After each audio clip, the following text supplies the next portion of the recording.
I'll be honest, when the florist called and told me my sister was already standing inside my wedding venue in a white dress, greeting my guests beneath the arch I had paid for, I felt the kind of silence inside me that only happens when your life breaks before your mind can understand it.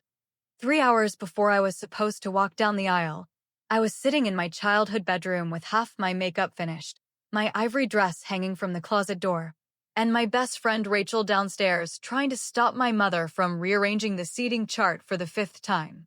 It was supposed to be the most beautiful morning of my life, the kind of soft, nervous, golden morning women remember years later when they open their wedding album and smile at how young and hopeful they looked.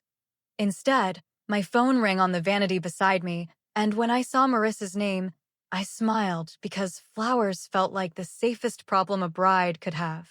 Maybe the roses were late, or the peonies had opened too much, or the delivery driver could not find the service entrance at Magnolia House. I was ready for something small, something stressful but fixable, something I could solve with a deep breath and an extra tip. But Marissa did not sound like a florist calling about flowers. She sounded like someone standing in the middle of a crime scene, trying to decide whether to tell the victim what had happened. "Emily," she said carefully, "I'm at Magnolia House with your arrangements, but there's already a wedding being set up here." For a moment, I looked at myself in the mirror and waited for the sentence to make sense. My lashes were still in their little plastic case, my lipstick was uncapped beside the sink, and my engagement ring was catching the morning light like nothing in the world had changed. "That can't be right," I said, "because there are some truths your body refuses before your mouth does." "I know," Marissa whispered. "That's why I called you directly." Magnolia House was not just a venue to me. It was the place I had saved for through 2 years of overtime, skipped vacations, careful budgeting, and quiet little sacrifices nobody in my family ever noticed. It was a white estate outside Charleston with a wraparound porch, old oak trees, a garden ceremony space, and a long stone path that looked like it had been built specifically for a bride trying not to cry. I had booked it 18 months earlier, back when Daniel proposed on Sullivan's Island with shaking hands and a ring box he almost dropped into the sand. Every check had my name on it. Every email had my name on it. Every table number, every candle, every blush rose arrangement had been chosen by me while Daniel sat beside me, smiling like he could not wait to build a life together. So when Marissa told me there was another bride inside my venue, my first thought was not betrayal. It was paperwork. Some terrible mistake, some double booking, some assistant at the venue who had clicked the wrong file and ruined 2 women's wedding days at the same time. Then I asked the question that turned my blood cold. Who is the bride? Marissa went quiet long enough for me to hear voices behind her, the echo of people moving through the reception hall, the soft clatter of chairs being opened and placed in neat little rows.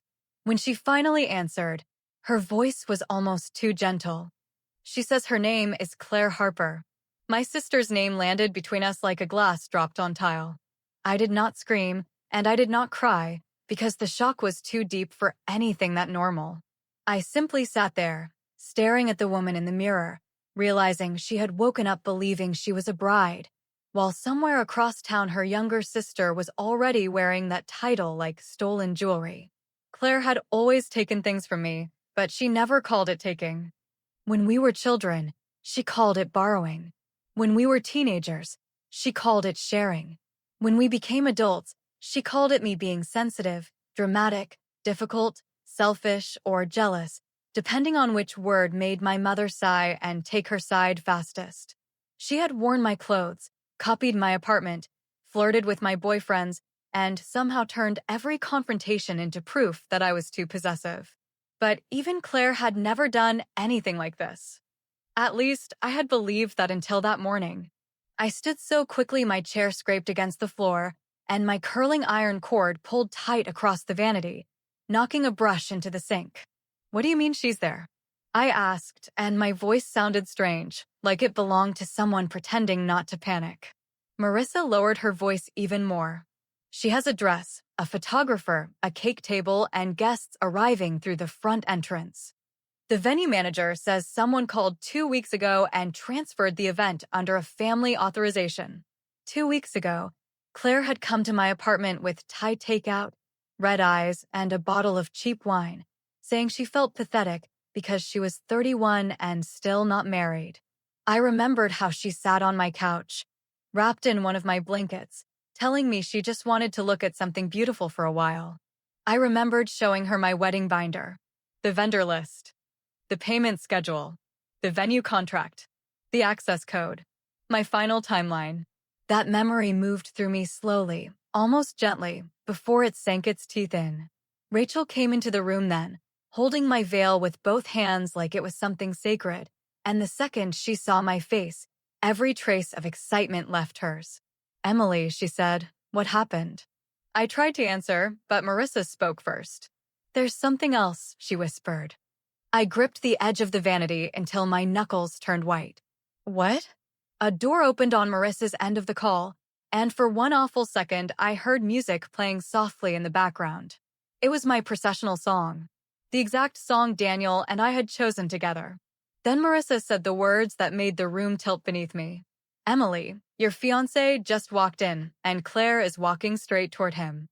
For a few seconds, I could not move, because hearing that my fiancé had walked into the venue where my sister was pretending to be the bride felt too impossible for my body to react to all at once. Rachel was standing in front of me with my veil hanging from her hands, her face pale now, her mouth slightly open, as if she had heard enough of the call to understand that this was no ordinary wedding disaster. On Marissa's end of the line, the music kept playing softly, that gentle piano version of "Can't Help Falling in Love" that Daniel and I had chosen after a whole Sunday afternoon of arguing over ceremony songs and laughing on the living room floor. That song had felt sweet then. Now it sounded like someone was playing it over a betrayal. "Marissa," I whispered, barely trusting my own voice. "Put me on speaker or get close enough so I can hear what they're saying." She hesitated, and I knew it was unfair to ask a florist to become a witness in the middle of my family's madness. But she must have heard something in my voice, because the next sound was muffled movement and then the quiet rush of footsteps. "I'm near the side hallway," she breathed. "I can see them through the doorway." I pressed the phone so hard against my ear it hurt. For a moment, all I heard was the low murmur of guests, the scrape of a chair, and Claire's voice floating somewhere in the background. Too bright and sweet, the voice she used when she wanted strangers to believe she was harmless. Then Daniel spoke. "Claire, what the hell is going on?" My knees almost gave out from relief, because there was anger in his voice, not tenderness, not affection, not the secret warmth of a man caught with the woman he truly wanted. But relief only lasted a second, because Claire laughed softly, the way she did when she wanted to make someone else look unreasonable. "Daniel, please don't make a scene," she said. "People are already here." Rachel mouthed, "What is happening?" But I held up my hand, because I needed to hear the next words more than I needed air. "This is Emily's wedding," Daniel said, and his voice sounded closer now, sharper. "Why are you wearing a wedding dress?" There was a pause long enough to become dangerous. Then Claire said, "Because Emily changed her mind." I felt something cold move through my chest. Not fear exactly. Something more intimate than fear. The feeling of realizing someone had built a whole lie using your name as the foundation. "She did not change her mind," Daniel said. "You don't know everything," Claire replied, and there was a tremble in her voice now, perfectly placed, almost beautiful in how fake it was. "She asked me to step in because she couldn't handle the pressure, and I was trying to save the day for everyone." Rachel's eyes went wide, and I watched the exact moment her shock turned into fury. "She's insane," Rachel whispered. I should have said something back, but I was already moving, throwing open drawers, looking for my shoes with one hand while keeping the phone crushed against my ear. My mother's footsteps rushed up the stairs, and when she appeared in the doorway, wearing her pale blue mother-of-the-bride dress and pearl earrings, she looked more annoyed than frightened. "What is going on?" she asked. "People downstairs are asking why you're not ready." I looked at her, and for one strange second, I almost wanted to be a little girl again, the kind of daughter who believed her mother would protect her if the world turned cruel enough. Then I remembered every time she had told me to let Claire have something because Claire was fragile, because Claire needed a win, because Claire did not handle disappointment well. Claire is at Magnolia House, I said, slowly enough that every word could cut. She's wearing a wedding dress. My mother blinked. Just once. But that one blink told me something before she even opened her mouth. She was not surprised. Rachel saw it too, because she turned toward my mother like she had just smelled smoke. "You knew?" Rachel asked. My mother's face tightened. "I knew Claire was upset," she said carefully. "I did not know she would actually go this far." That answer did not calm me. It made everything worse. "What do you mean, actually go this far?" My mother looked away, and in that tiny movement, I understood that my wedding had not been stolen in one sudden act of madness that morning. It had been discussed, hinted at, maybe even tolerated. Downstairs, someone laughed too loudly, completely unaware that the bride was upstairs discovering her family had treated her life like something negotiable. Marissa's voice came back through the phone, low and urgent. "Emily, the venue manager is asking Daniel to step outside, but Claire keeps saying there's legal authorization." She has printed emails. "Emails from who?" I asked. There was paper rustling on the other end. Then Marissa exhaled like she hated what she had to say. "From you." For a moment, the room became so still I could hear the air conditioning click on. "I never sent any emails," I said. Rachel grabbed my laptop from the bed before I even asked, opened it with shaking hands, and started typing into my email account because she knew my password from years of emergencies, bridesmaid planning, and forgotten airline check-ins. My mother stepped into the room, looking suddenly older. "Emily, maybe we should all go there and sort this out quietly," she said. Quietly. That was the word that snapped something in me. Because my sister was standing under my flowers, inside my venue, wearing white in front of my guests, while my mother still cared most about keeping the shame small enough to hide. Rachel suddenly froze over the laptop. "Oh my God," she whispered. I turned to her. "What?" She looked at the screen, then at me, and her voice had lost all color. "There are emails in your sent folder to Magnolia House," she said. "They say you transferred the wedding to Claire because of a medical emergency." My hands went numb. "That's impossible." Rachel scrolled fast, her breathing changing as she read. "They were sent 2 weeks ago," she said. "The night Claire came over with takeout." I remembered the wine. I remembered leaving my phone on the coffee table. I remembered Claire asking if she could use my laptop for 1 second because hers had died and she needed to check something for work. Then Rachel clicked one of the attachments and covered her mouth. "What is it?" I asked. She turned the screen toward me. There, beneath a scanned transfer form I had never seen before, was my signature. Not typed. Not copied. Forged in blue ink so carefully that, for one terrible second, even I understood why someone might believe it was real. Marissa whispered through the phone again, but this time her voice was trembling. "Emily, Claire just told Daniel there's something you've been hiding from him, and she says she is proof." The word proof hit me harder than the forged signature, because paperwork could be explained, challenged, exposed, but a secret wrapped in the right kind of confidence could destroy a person before anyone asked whether it was real. I stared at Rachel's laptop screen, at the transfer form that looked like something I had willingly signed, while Marissa's voice trembled through the speaker and my mother stood in the doorway with her hand pressed against her pearls. "What proof?"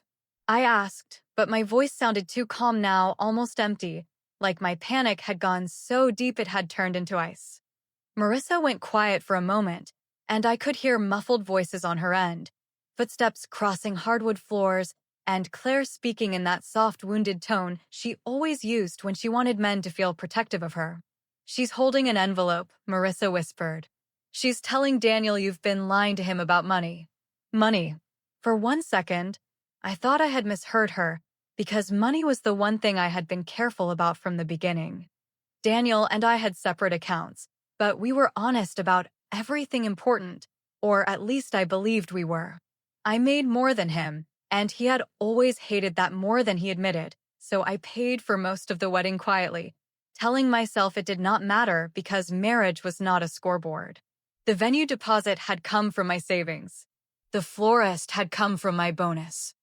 The photographer had come from a consulting project I took even though I was exhausted enough to cry in the shower every night. I had not hidden money from Daniel. I had protected his pride. But Claire knew how to turn protection into guilt and guilt into a weapon. Rachel slammed the laptop shut halfway, then opened it again like she could not decide whether to throw it or keep digging. She had access to everything, Rachel said, her voice low with rage.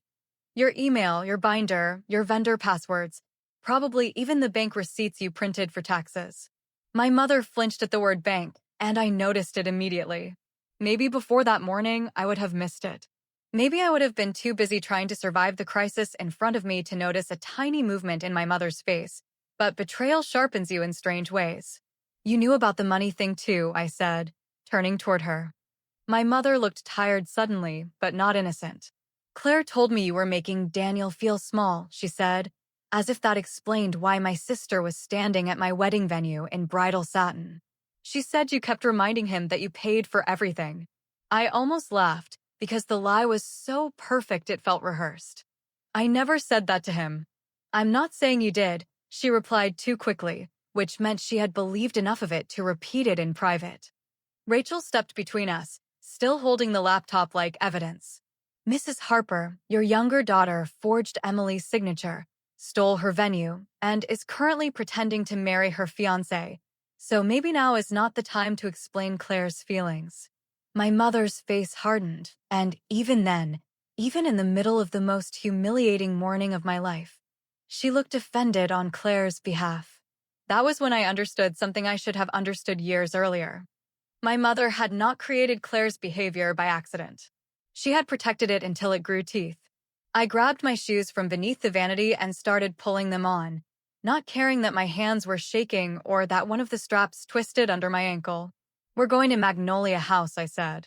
Rachel nodded immediately and shoved the laptop into her tote bag. My mother took one step forward. Emily, you cannot show up there like this.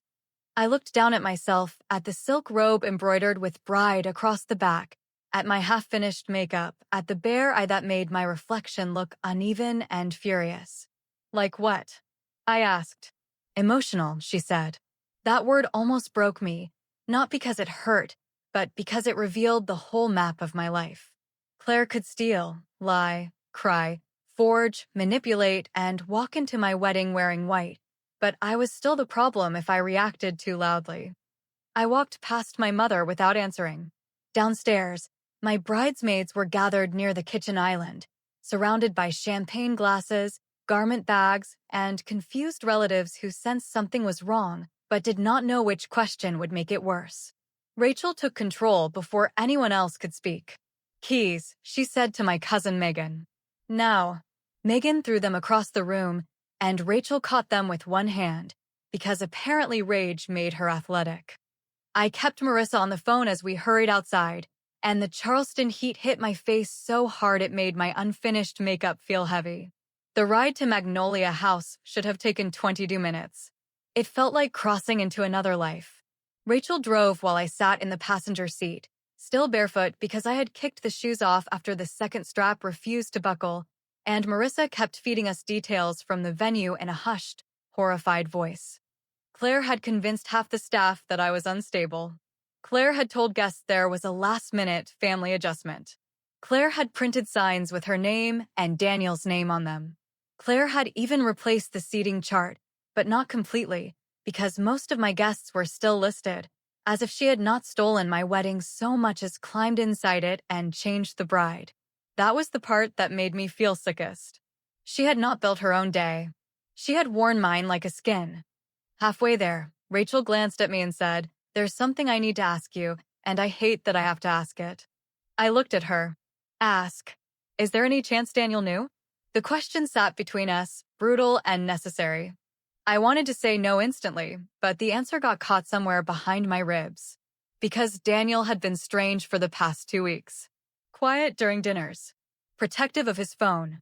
Suddenly interested in whether I had talked to Claire. I had thought it was wedding stress. I had thought he was nervous about money, marriage, family, all the normal things people pretend are romantic until they become real. But now every little detail rearranged itself into something darker. The night Claire came over, Daniel had called me twice, then texted, "Don't let your sister get in your head tonight." At the time, I thought he was being supportive. Now I wondered how he knew Claire was coming over at all. My phone buzzed in my lap. For one wild second, I thought it was Daniel, but it was a text from an unknown number. There was no message, only a photo. I opened it with trembling fingers and felt the world narrow to the small bright screen in my hand. It was Daniel and Claire, sitting together in a booth at a restaurant I recognized immediately, because Daniel had told me he was working late that night. The photo was blurry, taken from across the room, but Claire's hand was resting on his wrist, and Daniel was leaning toward her like whatever she was saying mattered more than anything else in the world. Under the photo were 6 words. Ask him why he really came. By the time Rachel turned through the iron gates of Magnolia House, I had stared at that photo for so long that Daniel's face no longer looked like the man I was supposed to marry, but like a stranger caught in the exact moment before a lie becomes impossible to defend. The venue looked painfully beautiful in the late morning sun, with white chairs arranged beneath the oak trees, blush ribbons moving softly in the warm Charleston breeze, and my flowers already climbing the ceremony arch as if nothing ugly had ever touched that place. For one second, that was what hurt most. Not Claire. Not the forged emails. Not even the photo. It was the sight of my dream still standing there, perfect and untouched, while everyone inside it had already betrayed me. Rachel parked crookedly near the side entrance, grabbed my laptop bag from the back seat, and looked at me with the kind of serious calm people only use when they know the next few minutes may change your life. "Do not let them make you feel crazy," she said, and I knew she meant my mother, Claire, Daniel, the venue staff, every guest who might stare, and every person who had ever taught me to swallow pain politely. I nodded, but I could not speak, because the moment I stepped out of the car, I heard laughter drifting from the garden. Wedding laughter. Soft, excited, champagne-bright laughter. The kind of laughter that should have belonged to me. I walked toward the main entrance in my silk bridal robe, with one eye fully made up and the other bare, my hair half-pinned and falling loose around my shoulders.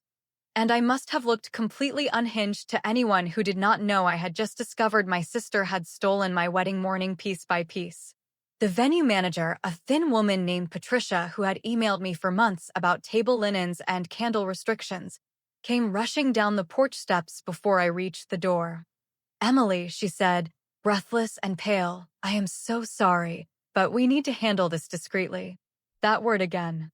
Discreetly. I looked past her through the open doors, and there was my welcome sign, the one I had ordered from a small calligraphy shop in Savannah, except someone had covered my name with a cream ribbon and pinned Claire's name over it in gold letters. Claire and Daniel. Not Emily and Daniel. Claire and Daniel. Something inside me did not break then. It hardened. "No," I said, my voice low enough that Patricia actually stepped back. "You are going to handle this legally, loudly, and in front of every person who participated." Rachel moved beside me like a shield, already opening the laptop, already pulling up the forged transfer form, the sent emails, the vendor confirmations, and the payment receipts with my name stamped across every line. Patricia swallowed. "She provided authorization," she said, but her voice had lost strength now.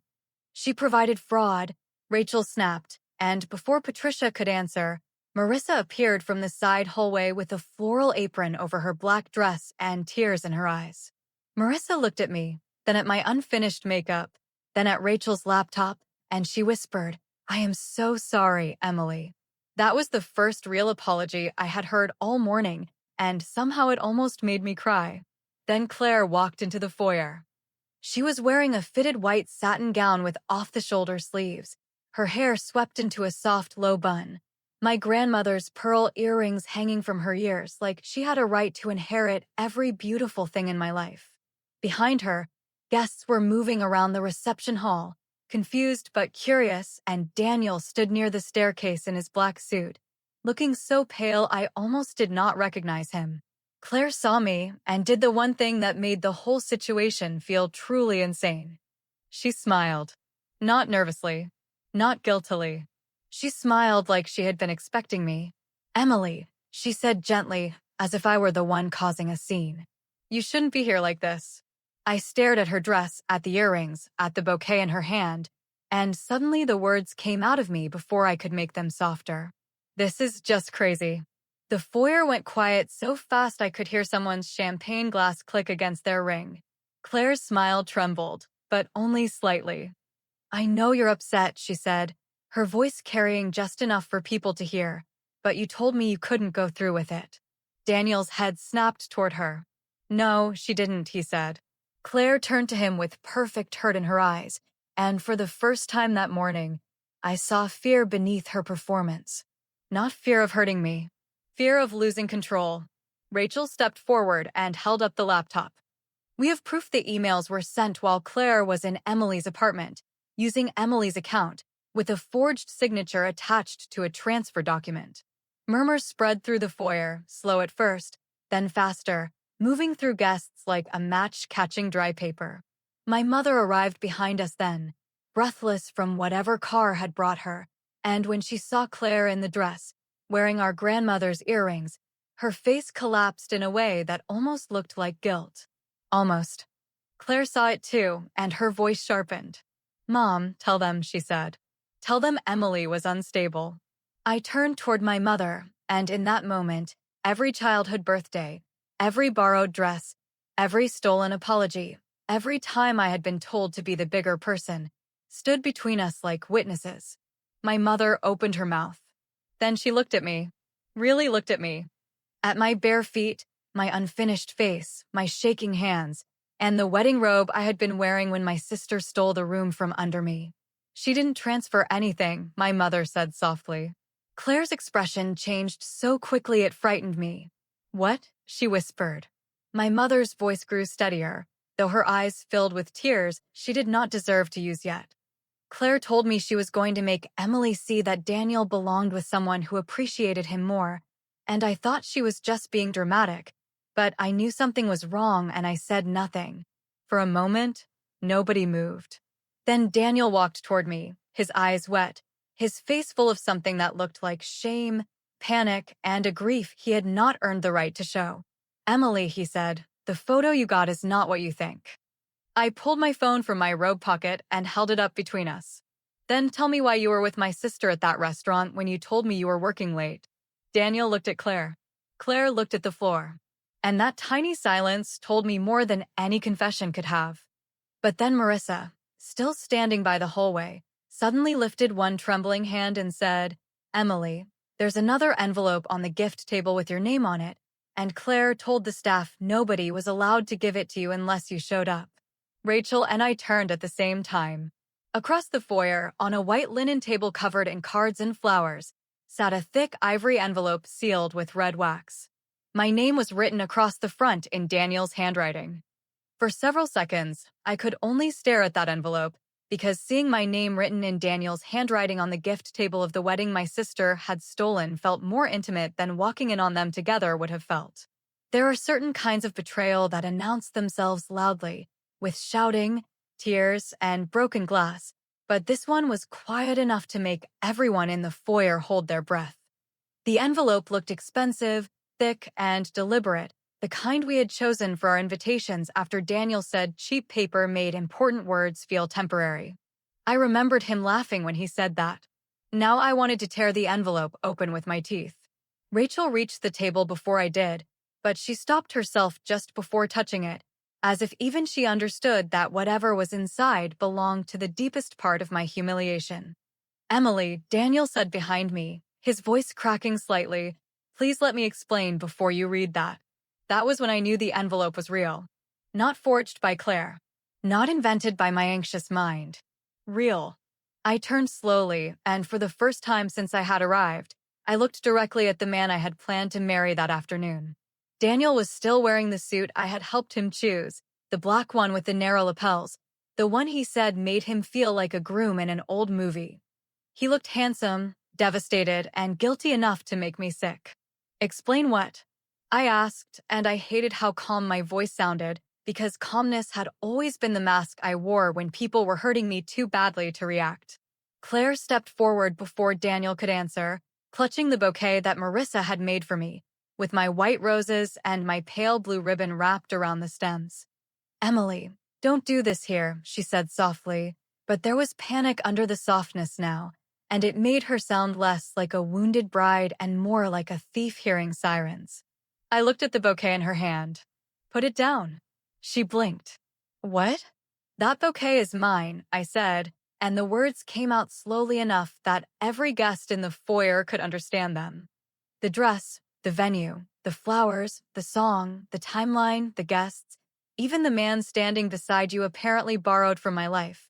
But that bouquet is mine, and you need to put it down before I stop caring who is watching. Claire's face flushed, and for 1 second I thought she might refuse just to prove she still had power over the room. Then Marissa walked forward, took the bouquet gently from her hands, and brought it to me without saying a word. I held it against my chest, and the smell of roses almost broke me. Not because it was beautiful, because it was exactly what I had wanted. Rachel picked up the envelope and placed it in my free hand, and the wax seal cracked beneath my thumb with a small sound that somehow felt louder than all the whispers around us. Inside was a folded letter. Only 1 page. Daniel's handwriting covered it in uneven lines, rushed in some places, careful in others, like he had written it while trying to convince himself he was a better man than he was. I started reading, and every sentence pulled another thread from the life I thought we had built. He wrote that he loved me, but he had been scared for months. He wrote that I seemed too certain, too capable, too far ahead of him, and that being loved by me sometimes felt like being measured against someone he could never become. He wrote that Claire had been the only person who understood how small he felt. My grip tightened around the paper. Claire had not stolen him because she loved him. She had found the weakest place in him and called it tenderness.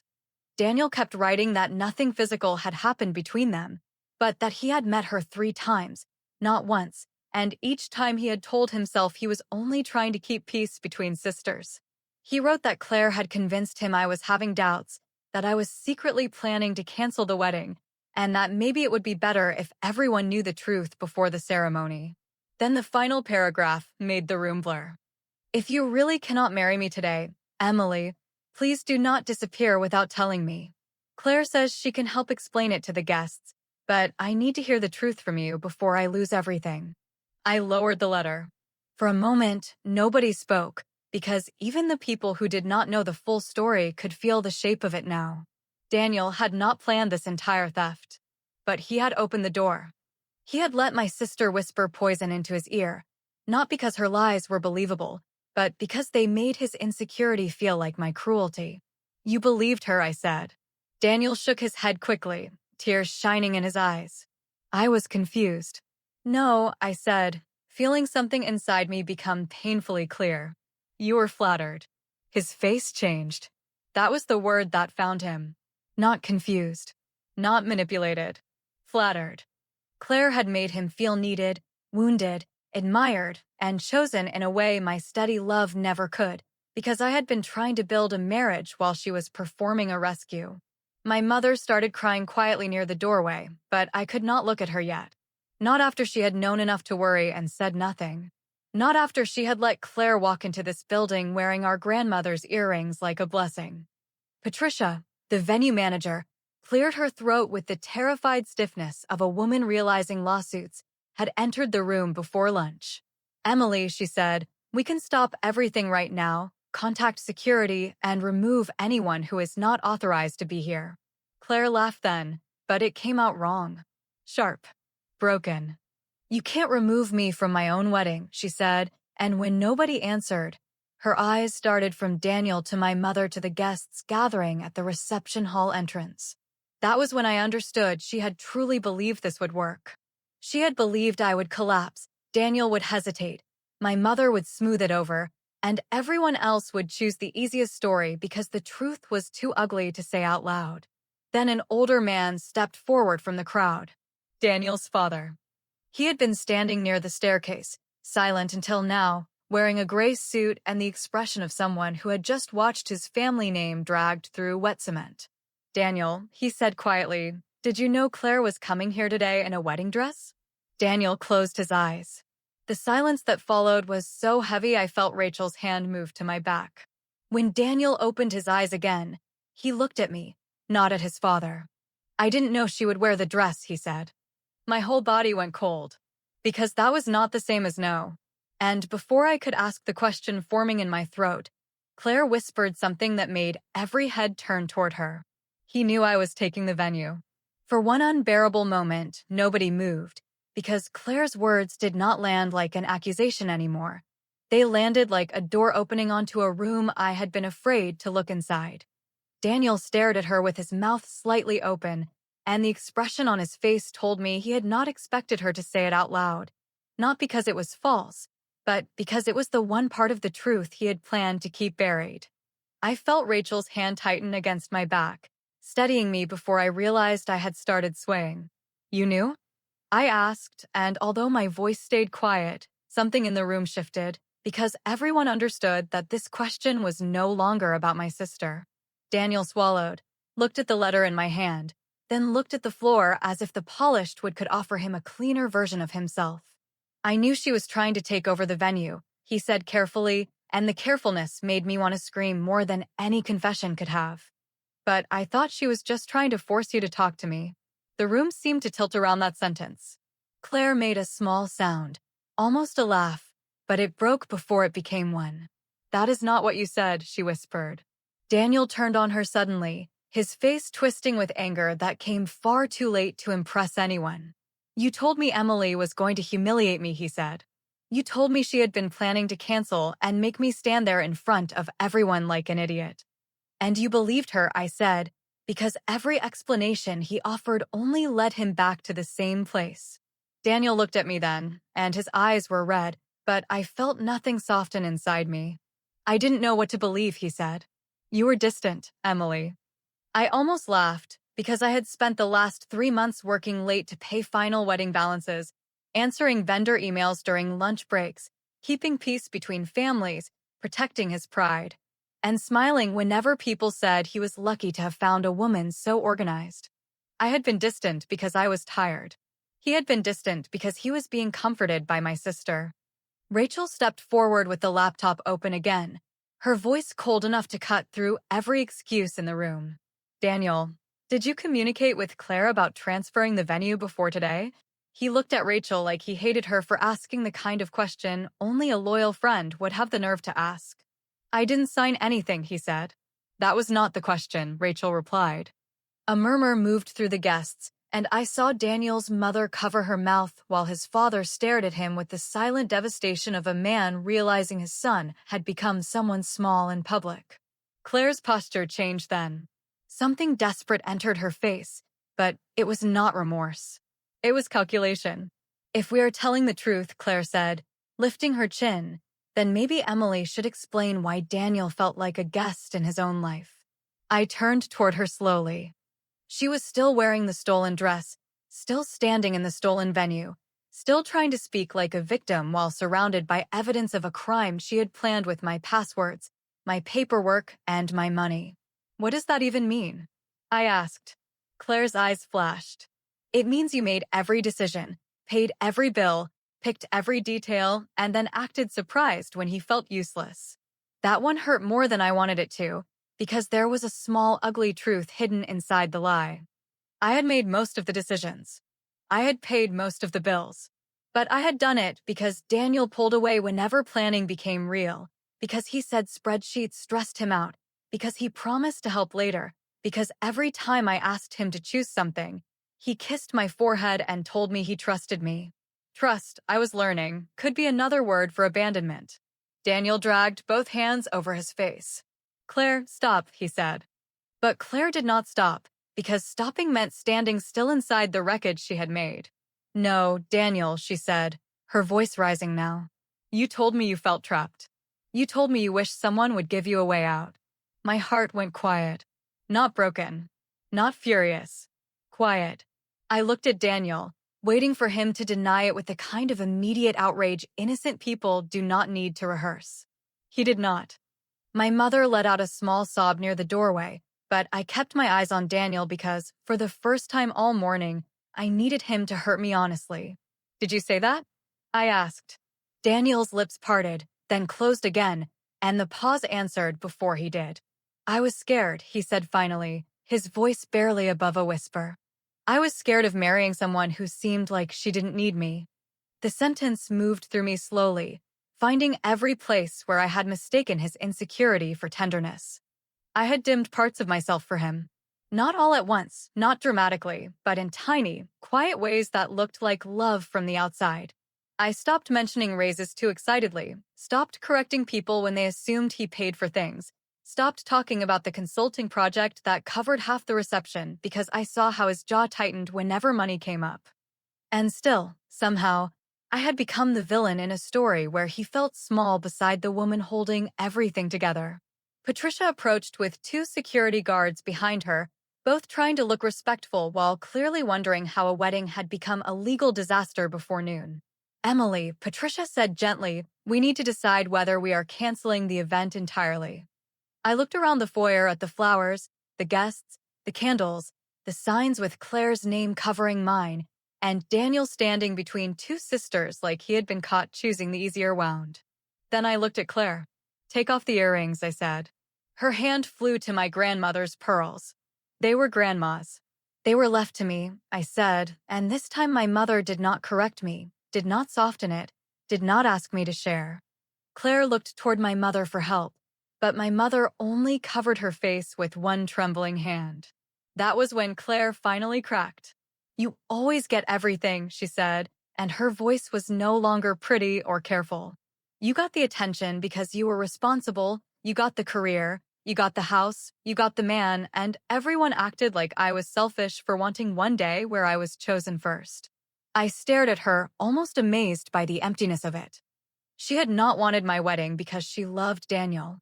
She wanted my wedding because it was proof someone had chosen me. And in her mind, that was enough reason to take it. Daniel stepped toward me, and I saw panic flare in his face when I stepped back. Emily, please, he said. I know I messed up, but I did not want this to happen. No, I said softly. You wanted something to happen that made you feel less guilty for not being brave enough to leave honestly. His face collapsed. For the first time, he did not argue. Rachel touched my arm and nodded toward the side hallway, where Marissa was still standing with my bouquet held carefully in both hands. Emily, Rachel said quietly, you do not have to decide everything in this room. But I already knew one thing. I was not marrying Daniel. Not at 4 o'clock, not under those oak trees, not ever. Before I could say it out loud, a phone rang from the gift table, sharp and bright against the heavy silence. Everyone turned. It was Claire's phone, sitting beside the envelope, screen glowing with a name I did not recognize. But Daniel did. His face drained of color the second he saw it. Claire lunged for the phone, but Rachel was faster, snatching it from the table before Claire could reach it. The screen flashed again. Mark, don't let them find out about the money. Rachel held Claire's phone in the air, and for the first time that morning, my sister looked truly afraid, not embarrassed, not cornered, not dramatic in that polished way she had practiced her whole life, but afraid in the raw, ugly way people become when the lie they built has another lie underneath it. The name on the screen meant nothing to me at first, because Mark was just Claire's ex-boyfriend. The man she had cried about on my couch 2 weeks earlier while eating pad thai from the container and asking to look through my wedding binder because beautiful things made her feel hopeful. But Daniel's face told me Mark was not just an ex-boyfriend anymore. Daniel looked at that message like it had stepped out of a locked room. Claire reached for the phone again, but Rachel stepped back, holding it close to her chest with one hand while the other hovered near the screen. Don't, Claire hissed, and the sweetness was gone completely now. That is private. Rachel laughed once, and it was not a funny sound. Private, she said. You forged documents, stole a venue, hijacked a wedding, and tried to wear your sister's life in front of 2 families. So I think privacy left the building somewhere around the fake transfer form. A few guests murmured near the reception hall, and I realized with a strange kind of distance that nobody was pretending anymore. The soft wedding atmosphere had vanished. There were no polite smiles now, no nervous little laughs, no aunt whispering that things would work out somehow. because everyone had finally understood this was not a bridal misunderstanding. It was a trap. And somehow, money was at the center of it. "Give me the phone," Claire said, but she was looking at Daniel when she said it, not Rachel. That was when I understood Daniel knew more than he had admitted. Maybe not everything, but enough. "Who is Mark texting about money?" I asked. Claire's mouth tightened. Daniel closed his eyes. And my mother, still standing near the doorway, whispered, "Oh God," so quietly that I almost missed it. I turned toward her. "You knew about this too?"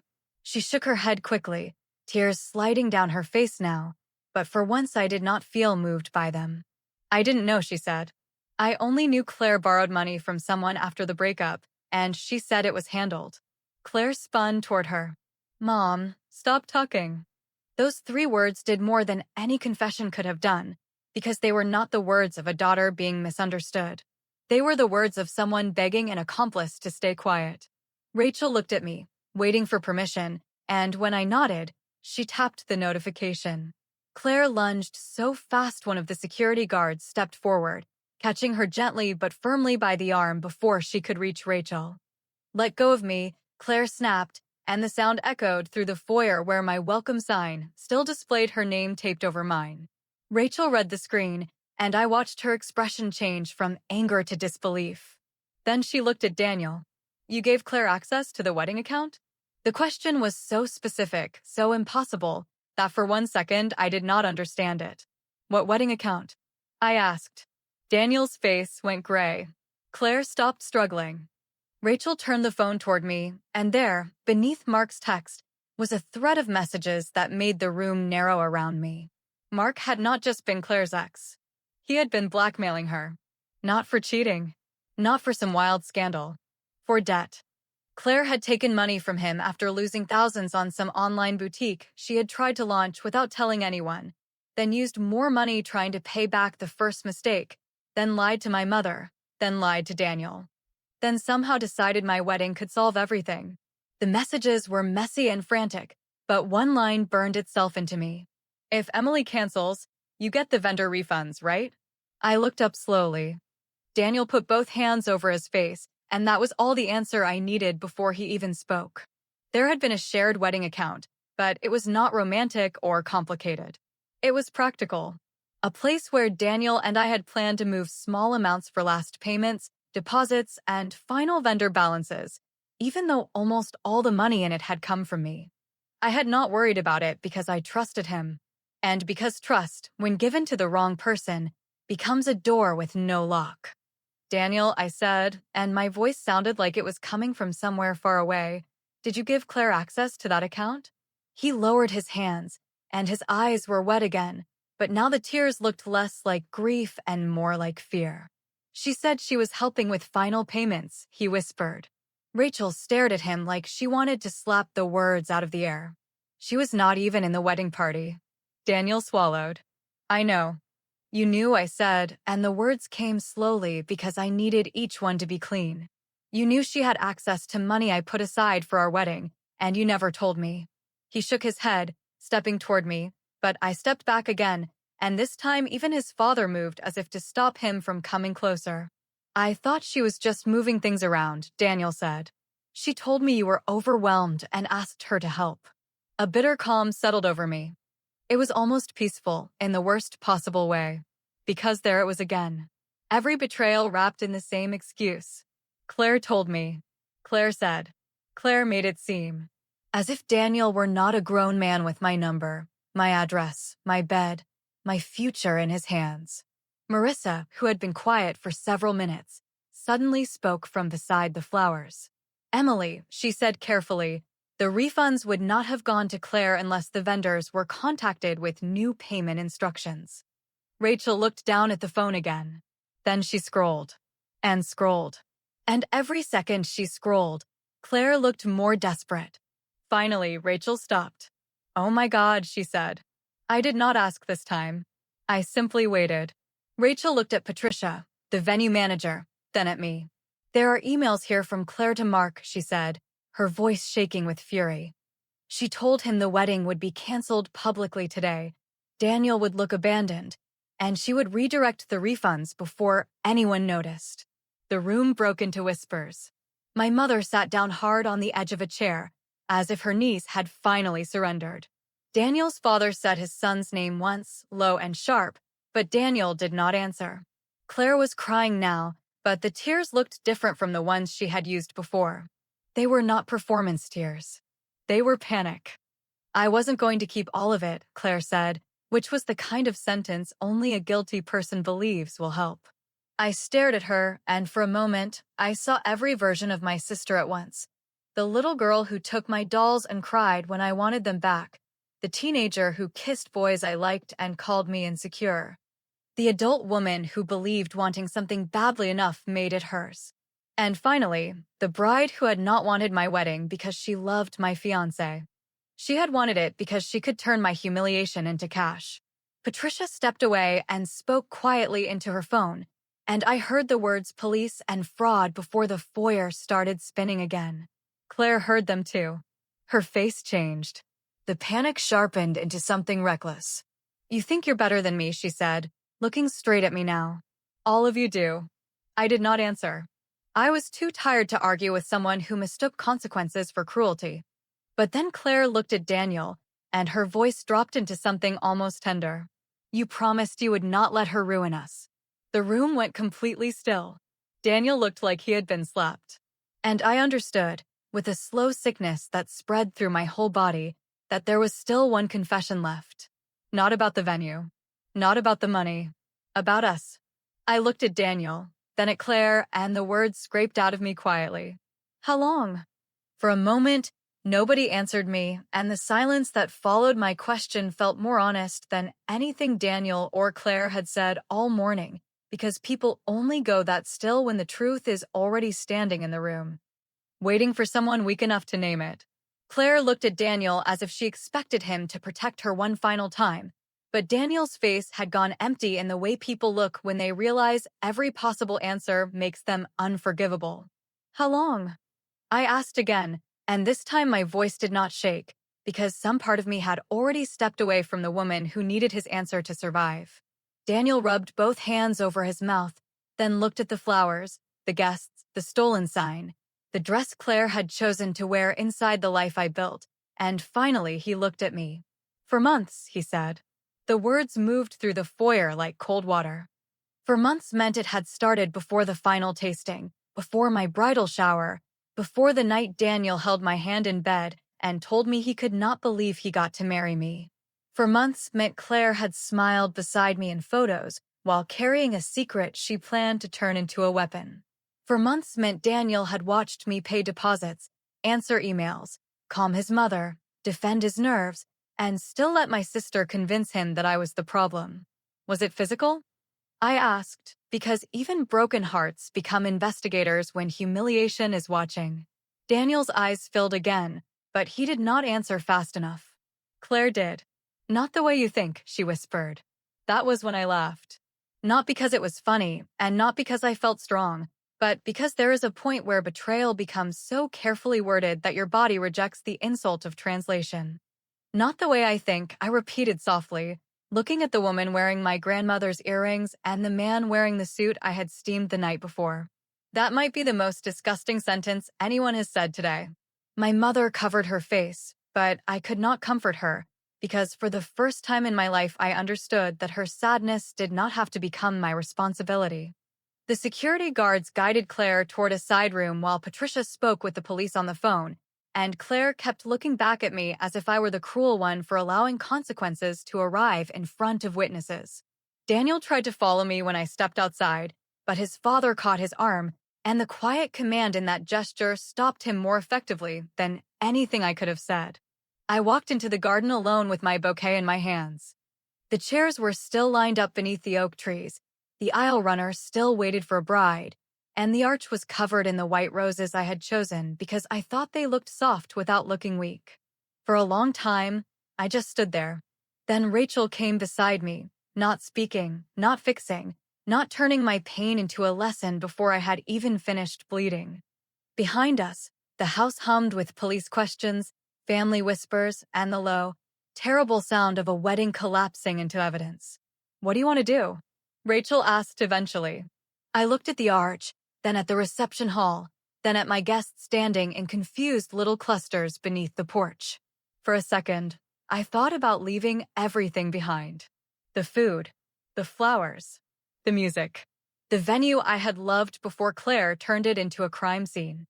But then I remembered every hour I had worked, every bill I had paid, every quiet sacrifice I had made while other people mistook my stability for something they were allowed to use.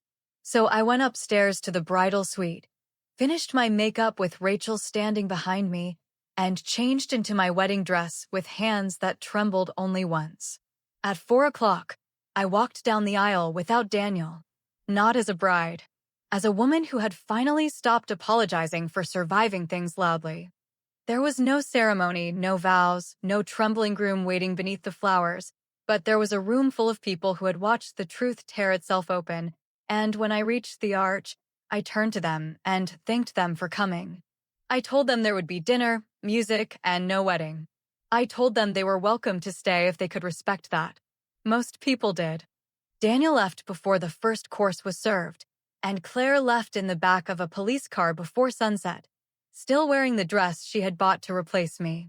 My mother stayed near the edge of the reception all night, crying quietly into a napkin, but she did not ask me to forgive anyone, and maybe that was the closest thing to growth she could offer that day. Months later, people still ask whether I regret staying. I don't. That night was not my wedding, but it was mine. I danced barefoot under the lights with Rachel, ate cake straight from the serving plate, and watched the last pink streaks of sunset fall across Magnolia House like the day was trying to apologize. Daniel emailed me 3 times after that. I never answered. Claire took a plea deal the following spring, and my mother still says her name carefully around me, like it is a glass she does not want to drop. Sometimes, I still think about that phone call from Marissa and how close I came to losing everything quietly, neatly, politely, the way women are often expected to lose things. But I did not disappear. I showed up. And maybe that was the real ceremony all along.